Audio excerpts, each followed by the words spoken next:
ఓ మహిళ తన పసిబిడ్డతో కలిసి రైల్లో ప్రయాణిస్తూ ఏదో స్టేషన్లో రైలు ఆగటంతో తన బిడ్డను ట్రైన్లోనే ఉంచి పాల కోసం స్టేషన్లో దిగింది.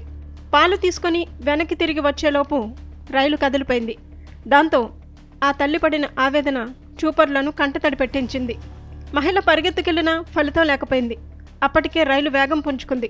కదులుతున్న రైలును చూస్తూ తన పిల్లాడిని తలుచుకొని నిస్సహాయ స్థితిలో ఆ తల్లి ఏడుస్తూ ఏం చేయాలో తోచక దిక్కులు చూస్తోంది. ఇది చూసి అక్కడున్న వారంతా భావోద్వేగానికి గురయ్యారు. ఇంతలో అక్కడే ఉన్న రైల్వే గార్డ్ ఆ మహిళను చూసి ఏం జరిగిందని అడిగాడు. విషయం చెప్పగానే అతను స్పందించి రైలును ఆపాడు. వెంటనే ఆ మహిళ అతనికి కృతజ్ఞతలు చెప్పి తన బిడ్డ కోసం రైలు వైపు పరిగెత్తింది. ఈ ఘటనకు సంబంధించిన వీడియో ఇప్పుడు ఇంటర్నెట్లో వైరల్ అవుతోంది. ఈ వీడియో నెటిజన్లను ఎంతగానో ఆకట్టుకుంది. బిడ్డ కోసం తల్లడిల్లిపోయిన ఆ తల్లి పరిస్థితికి భావోద్వేగానికి గురయ్యారు.